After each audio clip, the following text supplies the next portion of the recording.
Hey, what up, YouTube? Happy Monday. Um, real quick. This actually might be a quick video for once, nothing super long. Just wanted to chat about, and it was something I thought about, like, do I make a video about this, Because usually I want to make sure, at least some way, somehow, in some sense, NIU's involved, but this don't really got nothing to do with NIU at all in any type of way. Well, I guess the only other little piece of speculation that can still be thrown out there is the fact that once again, and like I said, speculation. Uh, it's recently been reported or speculated on that the Horizon League seemed like the most likely landing spot for NIU's Olympic sports. But in reality, like I said, keyword speculation. At the end of the day, we won't know until we know, right? That's just what it is, which is a good thing because what that does, that keeps the door open for the Missouri Valley. You know what? I guess I can't make this video. We can have some NIU talk in this video. For the most part, I think everybody will agree Missouri Valley, or at least what people look at, right? We look at football and we look at basketball, right? The Missouri Valley, that's one of those conferences that is Division I, of course, but when it comes to football, they're at the FCS level. So really a lot of times, unless you're in like certain conferences, like unless you're in a conference with like, North Dakota State and South Dakota State and the Montana, right? Unless you're in that conference and you're competing where you're going to make a deep postseason push potentially into, the FCS semifinals or the championship game or something like that, unless you that's going to happen. For the most part, when we're looking at Division I conferences that are competing at the FCS level, you're really looking at basketball, right? So when we've been looking at these conferences, the Horizon League, Ohio Valley, Missouri Valley, it's really been basketball pedigree. For the most part, when you look at things, like we said, Horizon League just seemed like the most likely landing spot purely because Horizon League has no Illinois representation when it comes to basketball and most sports. They do have, I think they do actually. I think the one member they had either is leaving or has left already. Or I think they may have an affiliate member in like tennis or something like that, right? I can't even remember which sport it was. All right, so when I mean Illinois membership or Illinois affiliate or, right, Illinois representation, I really mean like, is men's basketball, women's basketball, baseball, track and field, things like that, right? Is that being represented? And in this case, no. Right, we know UIC used to be a member years back. I'm pretty sure we had a few different Illinois members going back, right? Most people will pretty much straight up be like, Horizon League isn't the Horizon League of the past.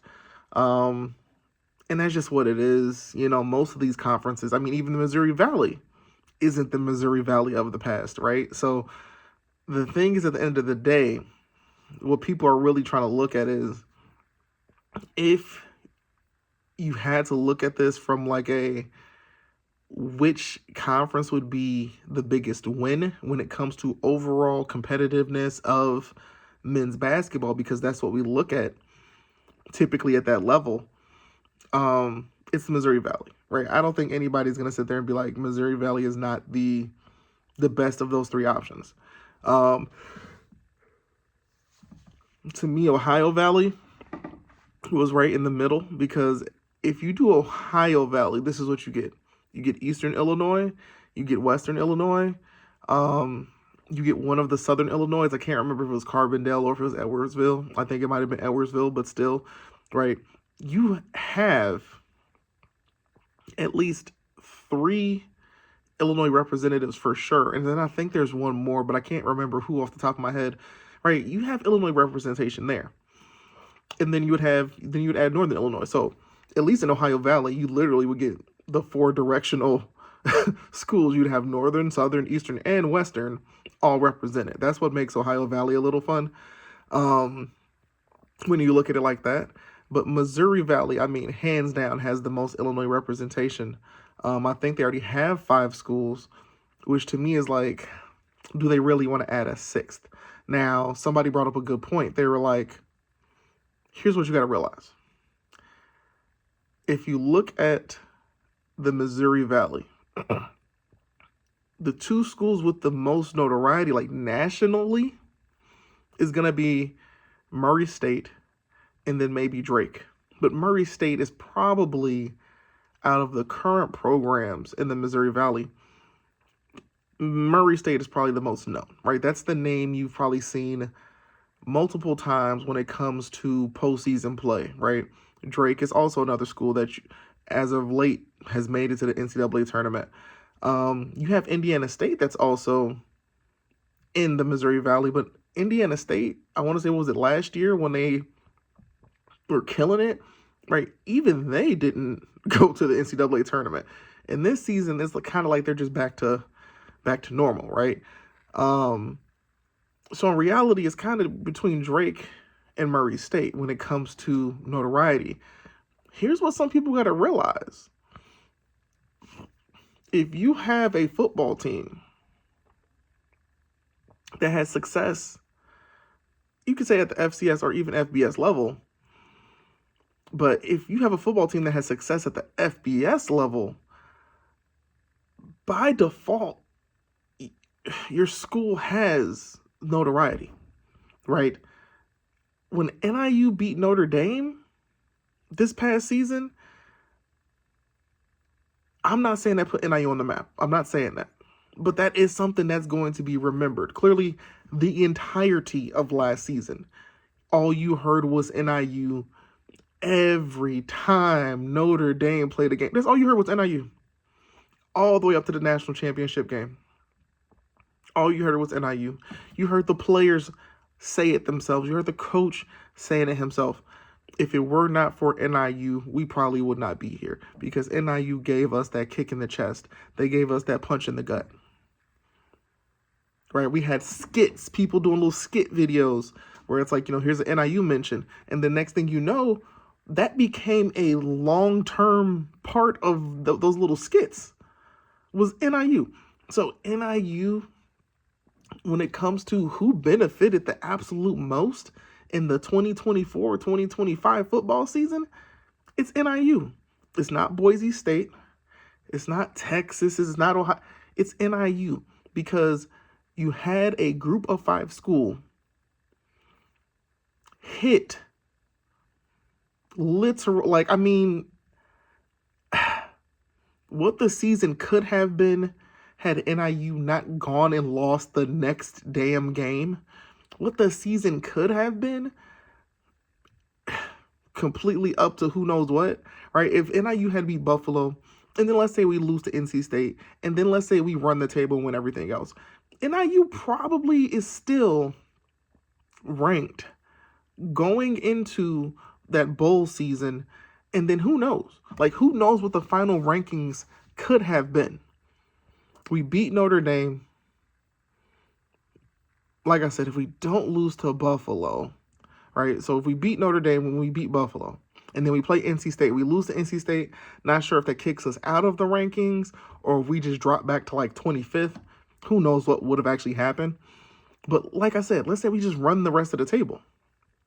NIU would have creeped back in.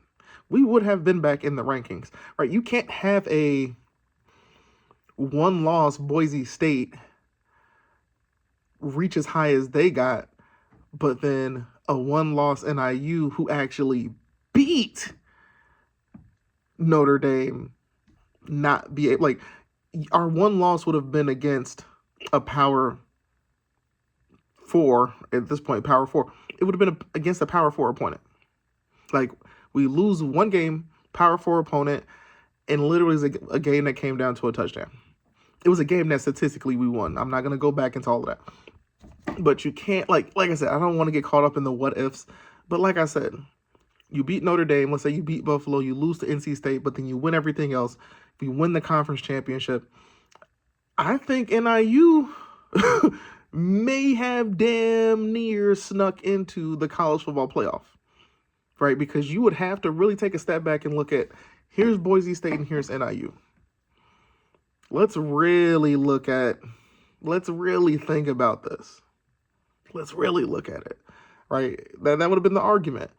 But anyways, or actually, Boise State maybe still squeaks in because technically Boise State, they ended their season playing against a ranked UNLV, and whoever we would have ended up playing in the conference championship probably would not have been ranked. So that's where they probably still give Boise State, they might have slid Boise State into the final spot. Or like I said, the way the numbers work out, maybe NIU still gets in. Who knows? But yeah. You have to realize when NIU beat Notre Dame, the level of branding, the level of just free press, free marketing. NIU was getting free marketing not only on a weekly basis, but it was like, here is NIU beating Notre Dame, and then here's the week after, which, like I said, was a bye week for us, and when we come back, I really, truly think that bit us in the ass. But here's NIU, and then here's a whole nother week of, just NIU all over the place, right? All over social media, all over the place, right? And then, right, we lose to Buffalo, and then things slow down a little bit, but then you see Notre Dame. You have to realize that whole rest of the season, as Notre Dame was playing, and Notre Dame is getting, we're getting to the first college football playoff projections or whatever, and then we're continually going, and then we're there was an argument damn near every week. Should Notre Dame make it in? Should Notre Dame da-da-da? Notre Dame won out the rest of their schedule. Here's Notre Dame. So then now we get back to the college football playoff, and we get Notre Dame all over the place. And in the process of that, you for sure, 100%, have NIU just, so not once in the season, but then a second time in the season, are you getting free marketing, free press, free NIU name drops all over the place.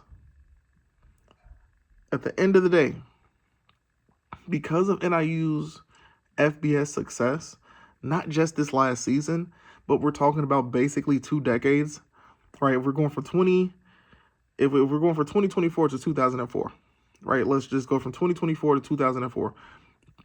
You went from, right, basically a rebuild to, right, we know we can sprinkle in there. You had a season where NIU beat Alabama, Maryland, right? And then we got like I said, I like to call it the golden era, right? From 2010 to 2014, you have 5 seasons in a row of just straight up NIU being dominant. And then you get some dips, some ups and downs. Here's the thing people gotta understand. Even when NIU has ups and downs, right? You have teams that will go years not being good, or just not being good. Programs going years, like a decade in a row of just not being good, right? We're talking about a decade in a row. They may have gone through 3-4 different coaches, and they just can't get on the winning path. NIU could have a losing season and then bounce back and have statistically a winning season. Winning season counts as, are you at 500 or above? Did you make a bowl game or no, right? NIU can go from a 3-win season to a 7-win season the next year, down to a 5-win season, and the next thing you know, we win 9 games the next year. So that's NIU football. We have a way of bouncing back. Like I said, the thing now is, what we for sure want to and need to get to is we need to get back to 9-win seasons, 10-win seasons, 11-win seasons, conference championships, things of that nature. For the most part, like I said, NIU going into the Missouri Valley would be, whether they want to believe it or not, NIU would be the most known school in the conference, even without football competing in that conference. At the end of the day, you can have Bradley, we know we got Illinois State, you got UIC. When it comes to national recognition, the only two schools, maybe three, the only two that people may have heard of before are, like I said, Murray State and Drake. Maybe Valparaiso. But I feel like Valparaiso, I feel like with the Missouri Valley, here's what it really is. I feel like with the Missouri Valley, it's more of a regional thing, right? Being somebody from Chicago, from Illinois, from the Midwest, from the region, I know all of these schools. That makes sense. I know all of these schools. You get what I'm saying? But if I were to literally sit here and take a poll and be like, do you know this? Like, if I put their logo and let's say we do a couple of different tests, right? One is just the logo. And then it's like, do you know the school? Either yes or no, right? Simple yes or no. And then let's say I put a logo and then I put like multiple choice. Like you can check the box of whichever school or program you believe, like that's the name of that school, right? For the most part, it should be pretty easy to figure it out. So you're going to have to put a few different options that it could be. But let me take that logo, right? Let me take the NIU Husky Head logo, right? We're going to have NIU on there. And right, and I'm going to put options. I'm going to put Northern Illinois. Is this Northern Illinois University? Is this University of Northern Iowa? Is this Northern Indiana University, right? I think NIU is going to be the one where people are going to be like, oh yeah, that's Northern Illinois, that's NIU. Like they would know. They would know. If I put the Murray State logo, I know who they are, right? And I think there's a nice chunk of people who will know because they've been to the NCAA tournament a nice handful of times in the last decade.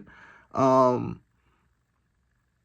Ja Morant went to Murray State. So when Ja Morant was at Murray State, right, that created a lot of national buzz for them.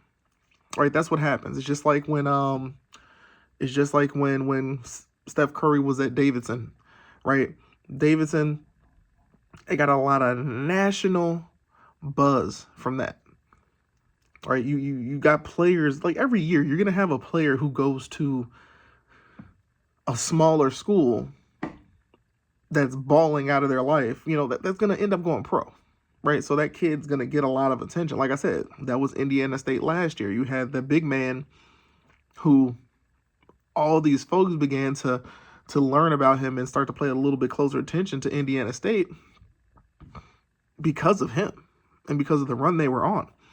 But a lot of it was because of him.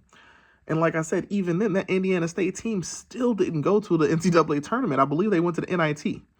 So, like I said, branding matters. You add NIU to the MVC, here's the first thing that's going to happen. Everybody's going to dissect. They're going to dissect. What has NIU men's basketball done? And it's not going to be good. It's going to be real bad. But if you move to the MVC, I think what you have to do with that, it damn near has to be this. And here's the reality. It's going to have to be this. It's going to have to be, sad reality, you fire the current coach and you go out there and you not make a huge splash, but you go out there and for real invest in a coach. You're like, we're going to put our Olympic sports We're moving to the Missouri Valley. We understand basketball is serious for them. They're competitive. And we want to get to where we need to get to. We're hiring so-and-so. We're hiring, right, somebody who's a little bit more proven, right? Not just necessarily, right? Like it has to be a name that if people go and do the research, they're like, okay, this guy's legit. This guy might actually be able to make some stuff happen, right? I've even heard people say like, let's go take one of the local Chicagoland area coaches, right? You get that individual and you take the ties and connections they have to the city to help you in recruiting, and you go from there, right? Chicagoland area, like they know the Missouri Valley. The kids in the Chicagoland area, they know the Missouri Valley. The basketball players know, right? If you're a kid and you're not going Big Ten, the Missouri Valley is nothing to scoff at. Like those kids are like, yeah, I'll go play at Missouri State. I don't mind going to play for Drake or Northern Iowa or Illinois State, right? They understand like you got some solid basketball teams in that conference. So yeah, I'll go to the Missouri Valley, right? They're not mad about getting recruited into that conference. So right, you have options. Like either you make somewhat of a splash, or like I said, right, you go and find some legendary Illinois, Chicagoland area high school coach who has ties and connections. You bring, because at this point, I mean, NIU men's basketball is at that point where it's like, yo, you're willing to grab somebody from the high school ranks and bring them up. Because like I said, you're looking at it more of for the connections they have, especially when it probably comes to recruiting.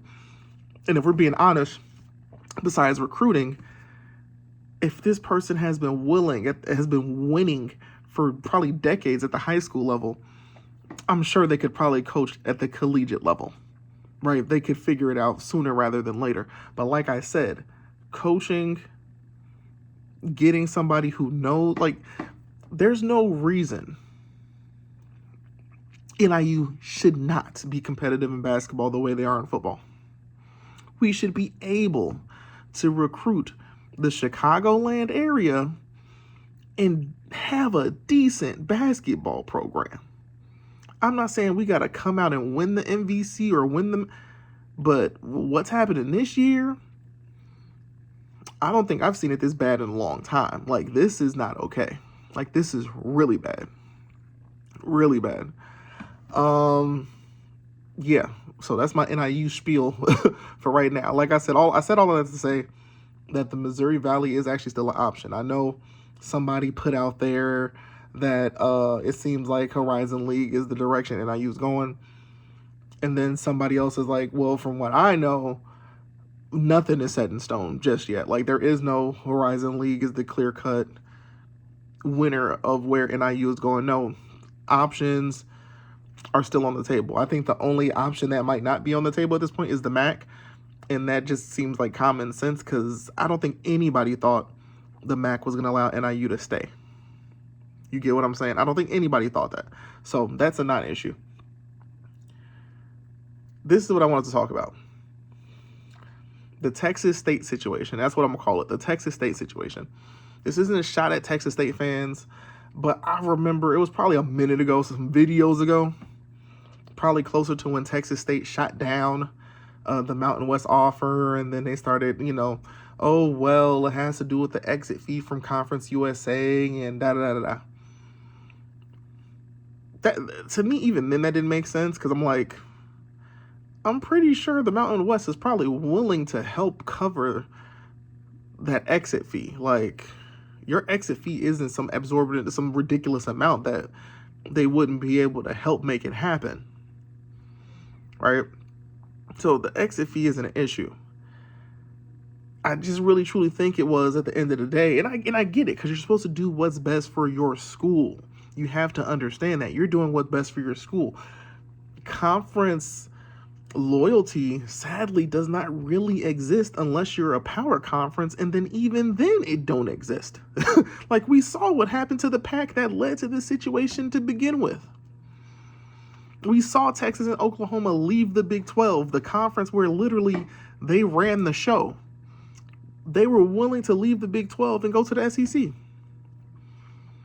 Because at the end of the day, money and power. The SEC and the Big 10 have all the money and all the power. So schools are going to bounce. Even at the group of 5 level, I guess at this point it's now the group of 6, technically.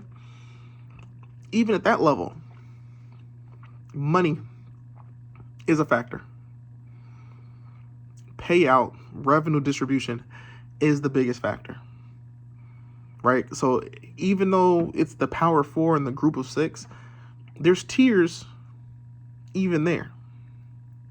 Right? If you look at the Power 4, it goes Big 12, then ACC, and then SEC, Big 10. And the SEC and the Big 10 are pretty much neck and neck. It's not really like a huge discrepancy. They're pretty much right next to each other. Compared to when you look at the Big 12, there's a little bit of a gap between the Big 12 and what I want to say the ACC when it comes to the money. So there's differences. That same thing applied to the group of 5, now group of 6. We don't know what the PAC's media deal is going to be. Nobody knows. We don't even know what the Mountain West media deal is going to be. We have no clue. Nobody knows any of these things. What we do know is what the American Athletic Conference's deal is. Right? We know they had, a 10-year something deal, I think, with ESPN for XYZ. Right? So you can do the math and easily figure out what the payout is. But, like I said, in that time, you've seen schools move up to power conferences. You've seen schools be replaced, right? So the exact payout to each school is different. Some schools are getting more than others. You have to understand that, right? I'm pretty sure Tulane and Memphis are probably getting more than North Texas, and you get what I'm saying? They're getting a bit more. When you look at the group of 6, there's a clear-cut 3 that I guess you would say are essentially, like, here's the bottom half of the group of 6, which is the MAC, Conference USA, you can say Sun Belt. Sun Belt being a bit higher, being the highest of those 3. All right, so the Sun Belt is the highest of those 3. The absolute bottom, for the most part, I guess you could say, is Conference USA, and then MAC was next, and then Sun Belt. Now, when it was just the Mountain West and the AAC, for the most part, I want to say it went Mountain West and then it went AAC, but not by a whole lot. Now, because of what's happened, the shift that's going on, you had the best of the Mountain West cutting the fat, trimming the fat, as they say, and joining the PAC, right? Like I said, we don't know what the PAC payout is going to be. We don't know what the Mountain West payout is going to be. Some people have the Sun Belt. Oh, the Sun Belt's going to surpass the Mountain West. And I'm like, I'm not 1,000% sure of that one. Maybe, maybe not. Who knows?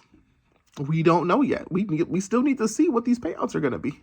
We need to know what the numbers are going to be. No clue. What we can say is, at least for right now, for the most part, the AAC is still going to have more of a payout than the Mountain West. That we can say for the most part. And the PAC is estimated to be like a $10 million payout. Like I said, we don't know. We won't know until it happens, right? This is putting any talk of a merger to the side, any of those things. The current issue with the Pacific Athletic Conference is they have 7 schools for football. They have 8 schools total, but only 7 for football. They need at least 1 more for football. And I think that's an NCAA thing, if I believe correctly. I'm not going to look it up right now. Somebody can fact check it later. But I believe the rule is you need 8 teams for football I guess maybe that's a rule for the FBS. You need 8 teams to essentially run a football season. You cannot do it with 7.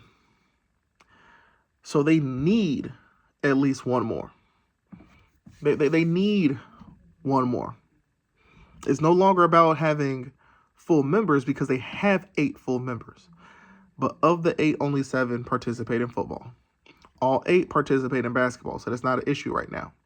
But they only have 7 for football. The goal, and I'm glad, I'm like, all this news came out, and it's great because I get to update, I get to go back to things I said and be like, okay, the PAC, based on the AAC's commissioner, the American Athletic Conference's commissioner, he was on a podcast, I believe, and he literally said that what happened was you had the AAC4, which is Tulane, Memphis, UTSA, and USF, were all contacted by the PAC. Now, if you hear me in past prior episodes I recorded, I was like, I would hope and pray that what the PAC did was approached all these schools all at once. Now, ultimately, what I really was saying was, if I was the PAC leadership, if I was Miss Gold, I don't know if it's Gould or Gold, right? If I had been that person, I would have gotten everybody at the table all at once. Every school I'm interested in. Every school I'm interested in. I'm like, well, here's the current PAC situation. We have 7 for football. We want to expand and create essentially what would be the best conference at this level. And we're going to work and use our connections in this, that, the third to get a payout for every school that's a member. Now, we understand the reason why we have you all here today is because, right, we don't want to just add or invite a school like Memphis or Tulane. And we understand and we get that travel becomes a problem. So the reason why you all are here today is because we're looking at it like this, right? We want essentially divisions. We can have our Western Division. We can have our Eastern Division. Here's the pros of that, alignment, right? We have 7 in the West. We have our 7 in the East. And that 7 in the East, like I said, I just listed all 4. It would have been UTSA, Tulane, Memphis, and Southern Florida, right? UConn, I would have had at a meeting, right? So it wouldn't have just been the 4. I would have had all 5 at this meeting. So here's UConn. They would have just needed 2 more. Who knows who those other 2 would have been? But maybe it's like, maybe NIU maybe gets thrown in the mix. Maybe Toledo maybe gets thrown in the mix. But at that point, what you've now done, you've created a pretty strong Eastern Division travel-wise, right? You're for sure in the Central Time Zone. You're for sure in the Eastern Time Zone. You have all these time zones, right? Let's say the PAC still wants let's say they still wanted UNLV, right? So let's say they add UNLV, so now they have 8 in the West, right? Well, like I said, we had UConn, Memphis, Tulane, UTSA, USF, NIU, Toledo. You add one more, and the reason why you don't hear me saying another Texas school is because UTSA, I don't know if it's like this at the actual school level, if the athletics director feels this way, but the UTSA fans, the fandom, the fans, they're like, we don't want to continue to have to carry the group of 5, group of 6 Texas schools. We want to be separate, right? They don't want to have to associate. So in UTSA's eyes, I think if they joined the PAC, I think they want to be the only Texas school. They do not want another Texas representative. So that's the main reason you don't hear me saying, oh, well, Texas State or Rice, or I think maybe, just maybe Rice, maybe just maybe Rice could slip in. Because at the end of the day, like I said, if you're a Rice University fan, you must think I'm like a huge Rice supporter. I'm not, but it's like I respect Rice because, like I said, I'm in academia. I'm a teacher. Rice is a good school. Like, if my kid got into Rice and they wanted to be an engineer or this, that, the other, I would be super proud of them because that is a great school. So other than that, I think Rice maybe, right? NIU, Toledo, I would think in joining this new PAC, right? NIU and Toledo, right? That's an easy pickup, right? It would probably still be a football only deal. Probably like maybe Toledo. Well, see, it wouldn't even have to be football only because, like I said, we just made an Eastern Division. So maybe we can still join as a full member. And then, like I said, you'd find somebody as an eighth. Maybe that is Rice. Maybe you get 2 Texas schools. Or maybe you get, I don't know. They figure something. They would figure something out. Like, right? They would find somebody else. I don't know who. Maybe ECU. Maybe, I don't know, Liberty. I don't know who would get that last invite. But I would have sat all them down together in that moment and been like, this is what we want to do. And if we can get everybody on board, I can promise the payout will be very generous.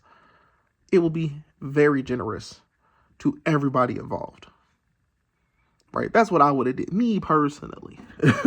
But you heard the AAC's athletic director come out and state, he was like, all 4 of our schools were contacted by the PAC for membership. It seemed like it all happened at the same time. And he was like, what he saw those schools do in that time, right? There was a lot of communication amongst the 4. He was like, there were phone calls. There was an in-person meeting with all 4 of these athletic directors, right? They literally were taking the different, because I guess, right, they all were contacted and offered, but it wasn't just the same offer for all 4. Right, each person's piece of paper looked a little bit different. So they were seeing this, that, the third. Right, they actually came together, communicated professionally, and then they essentially, decisions were made, and the decision was no across the board. It was like, nah, we're cool. We're cool. Right, we saw what happened with UConn. Nah, UConn's cool. I still understand and see the vision. I know exactly why the PAC wants the schools that it wants. Because it doesn't just want to be a good football conference. They want to be a top basketball conference. And that they would be. If you get a Memphis, UConn, you get all these schools together all at once, Gonzaga, that would be a pretty nice basketball conference. Like, it would have to be. That'd have to be a top 3 basketball conference at that. So I could see what they were trying to do. Well, like I said, recently you got the confirmation that all 4 of those AAC schools were all contacted at the same time. And then those 4 AAC schools communicated with each other. They made their ultimate decision. Well, let me not say ultimate decision because things can still change. But for the most part, it's been a no. Right? We hear about UNLV being contacted, apparently, supposedly. UNLV at this point, I think, has turned down the PAC like 2 times. Yet you still get reporting and this, that, the other, speculation, name drops. People still have UNLV on the list of schools that's going to join the PAC. UNLV is not joining the PAC. The Mountain West Conference headquarters is literally moving to Las Vegas. UNLV and Air Force are in the position that they've never been in before, where guess what? They get to be the premier programs in the conference. It's no longer Boise State and Fresno State and San Diego State. It's going to be UNLV and Air Force. And then I think NIU would get some play, right? Like, you're going to see a change. You're going to see a change. As long as the product being put out there is good, you're going to see a change. It's that simple. So UNLV, why come join the PAC? Yes, more money, sure. But why come join the PAC? And, right, like, you had to think about it, like, logistically. Well, not necessarily logistically, but it's not all the time always just about money. You want to put yourself in the best situation when it comes to who's going to treat you right sometimes. Who's going to treat you right?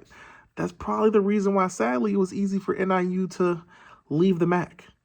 Because it's not like NIU has been treated like royalty in the MAC. And I don't think NIU wants to be treated like royalty.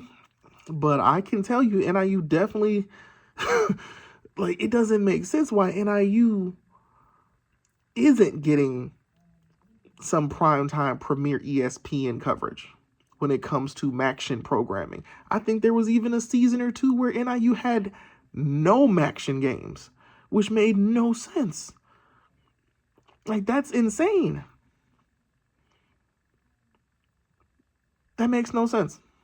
This is one of your more successful programs over the last 2 decades, and you don't have them on ESPN at all? Why would you do that? It's just not smart. So we get to Texas State. And I remember episodes ago, I probably went on some sort of tirade. I'm pretty sure I did, because I felt some way about Texas State. Their fans. I don't know anything about their athletic director, the university president, any of that stuff. But the fans are in that level of delusion that's just like, yo, what is wrong with y'all? Right? I've seen Utah State fans just be completely delusional. I've seen Boise State fans. And here's the thing. Boise State fans, I guess, have a little bit of clout to be delusional because they're hands down the best football program in that conference. So it's just like, why are y'all even saying anything? Like, nobody is really disrespecting y'all in this situation. We know y'all are good. It's schools like Utah State that is like, why are you talking? It's like, Utah State, you all weren't even originally invited to the party, right? They kind of somebody persuaded somebody to bring Utah State. Like, that's how I look at it. Utah State was not in that original batch of invites. It was Boise, Fresno, Colorado State, and San Diego State. Utah State was not a part of that original group. Yet, like I said, they got the last minute buzzer beater invite and they joined. Everybody else solidified and they were like, we're cool. We don't want to go to the PAC. And ever since then, it's like, it's the schools that, what's the best way to say this? The schools that have gotten the shortest stick have the most to say. Like, you know what I'm saying? Like, from what I've heard, I haven't seen anything, but from what I've heard is like, I don't think Utah State's getting a full payout. Right? They're not getting the same as everybody else. Yet their fans are just like straight up like, yes, Utah State go. And I'm just like, I'm gonna pray for y'all. Like, that's all I can do at this point. Texas State, same thing. Except Texas State hadn't even gotten an invite. Like, it was crazy. I'm talking about, this is still 2024. The whole Texas State offer to join the PAC negotiations, yet that wasn't until 2025. That wasn't until this year. I'm talking about back in 2024, you had Texas State fans who were just gung-ho about the PAC and this, that, the other, and we're better than y'all, and da-da-da-da-da. And I'm like, y'all are truly psycho. Here's what I need Texas State fans to understand. If you don't see how the PAC is moving, don't ever think that you all are in a position of power the way you think you are. There are some moves that Texas State can make that could create a very interesting situation. But is Texas State in the driver's seat? No. They think they are. Texas State right now, here's Texas State right now. I remember driver's ed, and you would get in like the little driver's ed vehicle, and you're driving and everything, but the teacher, the instructor, right, they have the brake on their side that they can also push and stop the car. Right, they have that. So Texas State is in the little trainer vehicle. They think they're in control. They think that, yeah, oh, we want a full percentage. We want this. We want. Come on. Come on. Come on. There's a reason why we haven't heard from a single anybody, right? There hasn't been any speculation just yet about, oh, the deal is done when it comes to Texas State and the PAC, right? They're just waiting for da-da-da-da-da. The last thing we've heard is, oh, negotiations are going and da-da. To me, the longer that goes on, the more days that go by, the worse things are. Because if you all could not come to an agreement, a deal, something that works sooner rather than later, what that tells me is whatever the PAC is putting in front, like speculation, whatever the PAC has been putting in front of Texas State is like, nah, that's not, it's not, But here's the sad reality. Texas State, you all have been Plan Z. You all have been the contingency for if these other things don't work. It's that simple. If the PAC had been able to get UConn, Memphis, Tulane, UTSA, Texas State, y'all would not even be in consideration. UTSA would have blocked y'all in general. UTSA, if I am UTSA, I'm signing nothing. UTSA is probably like, we will sign, but we want to be the only Texas school in this conference. We do not want to have to babysit anybody else. UTSA would have blocked Texas State joining in general purely out of proximity, right? The same selling point that they try to have for Texas State, right? Because Texas State is in San Marcos. You have Austin, Texas. You have San Antonio. Right in the middle of them two is literally San Marcos. Now, when it comes to media markets and this, that, the third, I'm not sure if San Marcos is considered a part of the Austin DMA or if it's a part of San Antonio. I don't think it actually is. I think it's its own thing, which actually is not good for Texas State. It's not good for them. It ain't. Because guess what? Kids from Austin, Texas, their number one school, they want to go to UT Austin. That's where they want to go. If I'm from San Antonio, the number one school I probably want to go to is probably still UT Austin and then UTSA. I want to be on my own, right? I'm trying to separate. UTSA is trying to separate from the rest of the Texas schools. They no longer want to be in consideration, right? You get like, so if UTSA had joined Texas State, you're cooked. Now, here's the positive for Texas State. If UTSA joins, well, guess what? Texas State, you probably are getting an invite to the AAC, which isn't bad. It's not bad. It's not bad at all for y'all, because you at least know they have a solid media rights deal that's currently going, and right, you'd be there with North Texas, you'd be there with Rice. So you're in a conference, at least for the first time, with other Texas schools. You're in a decent spot. Texas State, the fans, God bless. This is why I'm like, I'll be the first one to be like, yo, I am not a university representative. I do not have a degree in this, that, the third. I am not an athletic administrator. At the end of the day, I'm just a fan, a passionate fan. But sometimes you got to just use some logic and some common sense. Texas State, y'all are not in the position of power that you think you're in. You don't have the leverage that you think you have. What you can do, or I'm really talking to the Texas State fans when I say this stuff. Texas State fans, what your university could do that could put the PAC in a real position. I actually tweeted this a little while back. If Texas State, because I guess supposedly speculation is that sorry about that.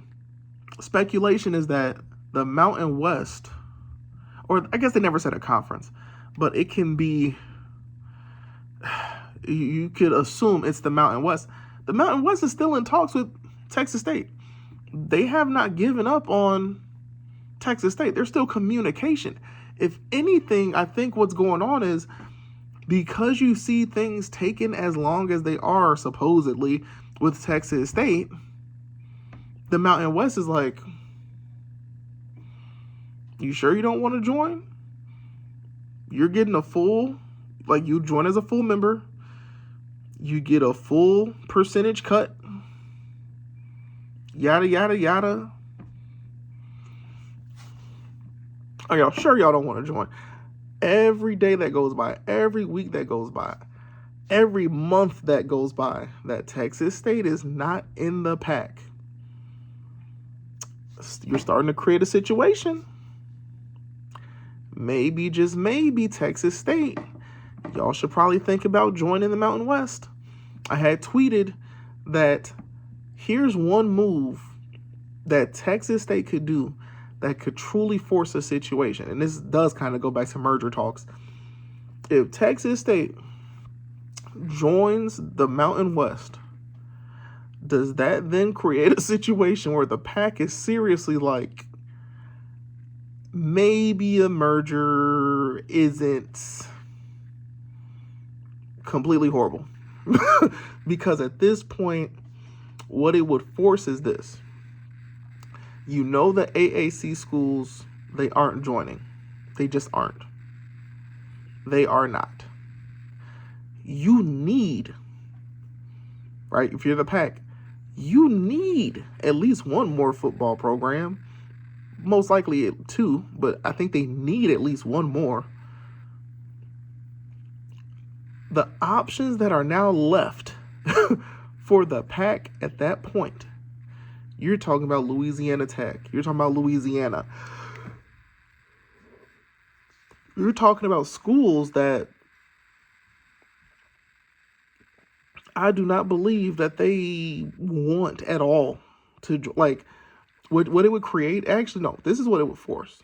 This is what it would force. It would force the PAC to truly actually be in talks with New Mexico State. And I truly don't think that they want to be in talks with New Mexico State, because if they wanted to be in talks with New Mexico State, that would have happened. If New Mexico State was an option for them, it would have happened.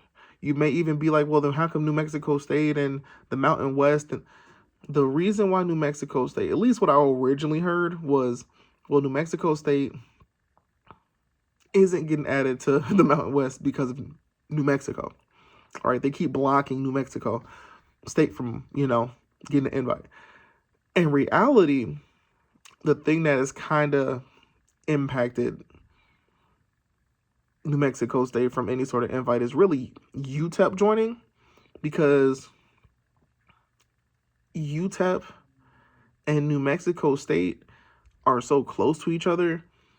Essentially, they share a media market, so it does not make any sense to actually add New Mexico State in this situation.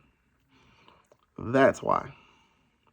So because University of Texas El Paso is a part of the Mountain West Conference now, adding New Mexico State truly makes no real sense when it comes to the media market game, right? Like you kind of have fulfilled the school that you would need.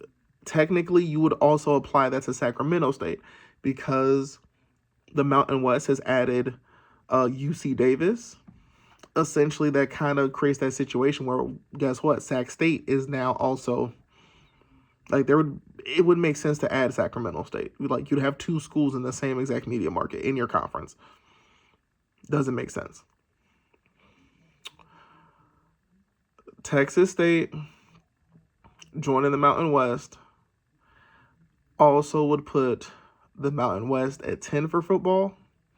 And then because UC Davis, I do believe, has plans to join the Mountain West for football some years down the line, that's 11.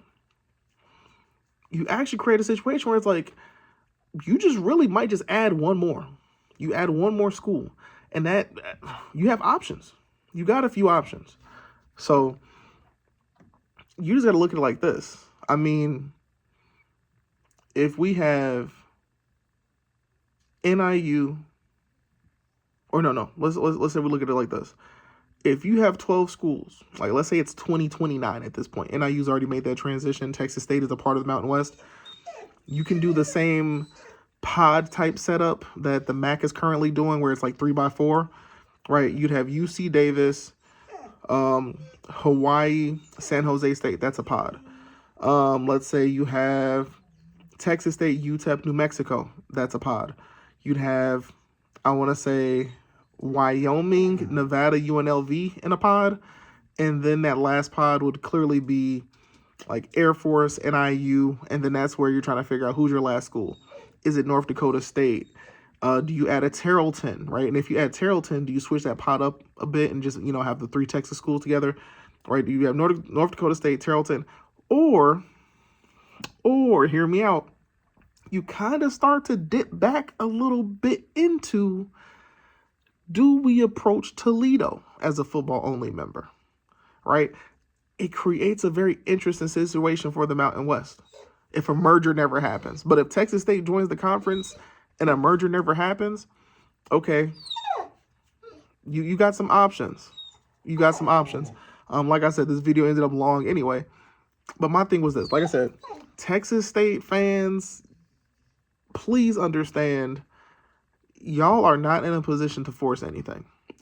It has already been made aware and known that the PAC and their leadership is kind of, it seems very much like, it's not favoritism, but the two schools that are going to be protected more than everybody is Washington State and Oregon State. And when that's the case, that's just what it is, right? You kind of have a very elitist mindset when you're dealing with schools like that. And it's just like, this is what it is, right? They're not going to want to offer you, right? They're essentially looking at it like this. They're like, you're coming from the Sun Belt, right? We can at least say, in their mind's eye, they're probably like, the Mountain West is at least better than the Sun Belt. So if we only offered Utah State this number and you think you're going to get more than them, then I don't know. And I think that's kind of what's going on right now. They're like, here's what we offered Utah State. We're not offering you more than them. That's not happening. And I'm not even sure if they're offering them an equivalent amount, because here's the reality with Texas State. Like I said, no disrespect to Texas State and their fans, but I'm like, Texas State, you all have not had that level of success at the FBS level. If Texas State had just a bunch of success at the FBS level up to this point, then we could be like, okay, great addition, right? They've won the conference. They've done this. They've done that. Texas State hasn't really done all of these things. If anything, it's more of the fact that Texas State has some upside. Texas State, the growth potential is there. That's what Texas State has going for it. But when it comes to, on paper, can we say we've done this? No. You haven't. So right? Even UTSA, technically on paper, you can't say like UTSA hasn't been just this super dominant force, but they're in a major city, right? They're in San Antonio. They're a part of the University of Texas system, so we know financially this, that, the third, right? Like UTSA has certain benefits or certain things going for them that Texas State just doesn't. That's just what it is. It's nothing personal against Texas State, but it's the reality. Both schools, if I remember correctly, both programs, UTSA, Texas State, Sam Houston, all of y'all are young programs, young at the FBS level. All three. I want to say Sam Houston being the youngest, and then I want to say UTSA moved up to FBS, and then Texas State, for all I know, maybe they came up at the same year, but all three are young. They're all three young programs. Like I said, the difference is this. UTSA, if you looked at the trajectory for a school like UCF, UTSA is in a better position to follow that same trajectory. Because even I had to sit there and be like, how the hell did UCF, in the time that they've been at the FBS level, end up in a power conference so damn quick? They're in Orlando. That's all. Like, that's it. Like, them being in Orlando, Florida, is a huge part to how they were able to grow their numbers and achieve the level of success and then make it to a power conference. So when the school looks at a UTSA, it's like they have the potential to hit those UCF type of numbers. It can happen, right? They'll get there. It'll happen. But Texas State, don't get me wrong, they've come a long way. But right now, what a lot of people try to view as a positive for Texas State, to me, is almost a double-edged sword. You're right in between Texas, you're right in between San Antonio and Austin. I don't know how great that is for y'all, because you're having to compete with UTSA and UT Austin. And don't get me wrong, Texas State clearly has they have numbers. They do. But you have to compete with those two.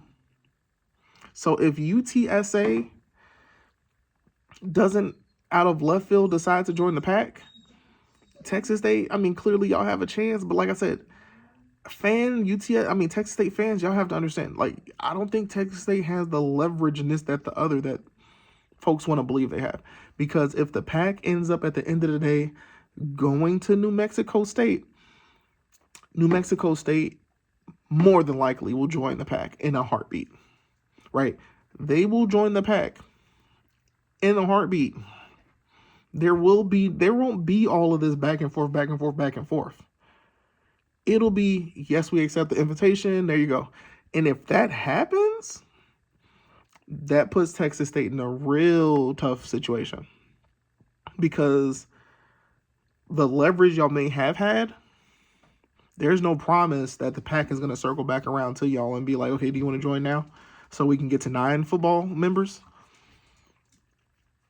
But now, like you know what I'm saying? Like, it's a weird position y'all are in. But I'm like I said, do not get big-headed and be like, we have all the power. You don't. Like, y'all can't wait until these lawsuits are over to make a decision. Y'all can't wait until y'all figure out what the media rights number is going to be, right? Y'all just aren't in that position. Y'all, like, this is just the truth. Like I said, the one interesting thing that Texas State can maybe do is take a step back and be like, you know what? We're going to join the Mountain West.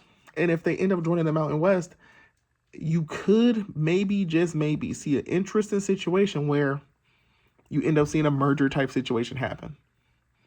But that would have to be because the PAC literally is looking at the chessboard and they're like, we don't want to add New Mexico State. We don't want to add Louisiana Tech. We don't want to add Louisiana, UConn, Memphis, Tulane, all of them. They're not joining.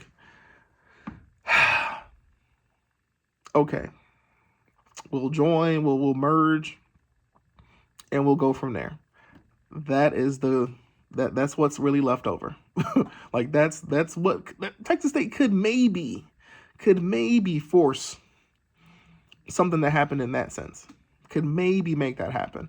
But even then, it's not a promise that if Texas State were to join the Mountain West, that the PAC would be like, okay, we'll merge. And then even then, this is what I would do. This is how I would make it happen. This is just me being a armchair commissioner right now. If I'm talking to Texas State, we see how things are going, you know, how much time is taken for Texas State and the PAC to come to some agreement, this, that, the third. I may be talking to the networks, and y'all have heard me say this before. I'm getting 4, 5, 6 networks together, and I'm like this. I'm asking them a question. If a merger happened between the current Mountain West and the current PAC members, what would a payout look like? What would y'all be willing to pay all involved? What if Texas State were added to the Mountain West to go along with this then merger between Mountain West and the PAC? What could that payout look like for all of these schools involved, right? We know that would be a very large conference, right? But what could that look like? What could the terms of that deal look like? Who's willing to play ball? If I, as a commissioner, could get these networks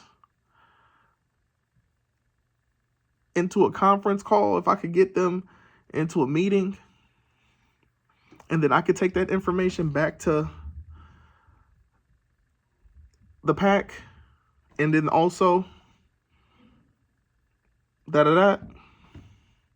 because a merger between the PAC and the AAC, I don't see that one happening. But a merger between the PAC and the Mountain West could still happen, seeing that both conferences need a media rights deal. And like I said, y'all have heard me say it before.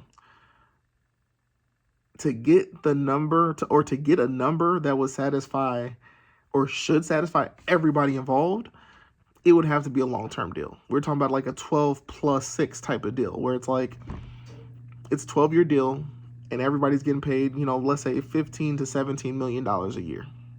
And like I said, you got like 4 to 6 media conglomerates all involved in this deal. That's what makes it work, because we're just dividing up this number.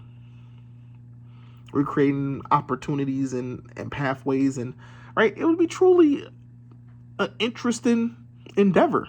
You get what I'm saying? So if you go that route, you hit that number. Like I said, 12 years you're locked in, and then that back 6 is more of like an opt-in / type of, you know, whatever. But that would be the way you make it happen. And like I said, everybody's involved is happy. So yeah, that's all I really got to say. Like I said, NIU, we're going to summarize this episode. I guess NIU to the Horizon League is not a dead set thing just yet. At the end of the day, everything is speculation. But all right, we won't know until we know. But things are still open. Missouri Valley still on the table. For all I know, Ohio Valley is still on the table. Horizon League is on the table. There are multiple potential outcomes. And then, like I said, I just wanted to say what I needed to say pertaining to Texas State in this situation. They're in an interesting situation, but sadly, they don't have the power they think they have, right? And this is just me saying this to the fans. It's not me saying, I could just be saying straight bullshit. Maybe Texas State does have a lot of power in this situation, and they could force, right? But at the end of the day, I really don't. I think the PAC, who would have thought, the Joker, the spade, the ace of spades, even though they wouldn't want to do it, if they have to invite New Mexico State, they will. And I think that's the thing that Texas State fans have to understand. If they don't get in line with what the PAC is offering, eventually things are going to fall apart. And then you're going to see New Mexico State pop up. They're going to start circulating a lot more. And then New Mexico State's going to get an offer. And then New Mexico State is going to be the 9th member of the Pacific Athletic Conference. And everybody's going to be like, well, I'm going to sit here and being like, I tried to tell y'all. Y'all had opportunity with the Mountain West. You had opportunity with the PAC. I mean, shoot, they would still have an opportunity with the Mountain West. But like I said, I think the PAC is trying their hardest to not have to do certain things. Because at the end of the day, they do want... Their whole thing is value of the brand, right? We don't want... Like I said, the whole reason those schools left the Mountain West was because they wanted to trim the fat. They want to be the best of the best. So going then adding a New Mexico State almost 100% goes against their belief of we're trying to get the best of the best. So yeah, it is what it is. We'll see what happens. We'll see what happens. Peace.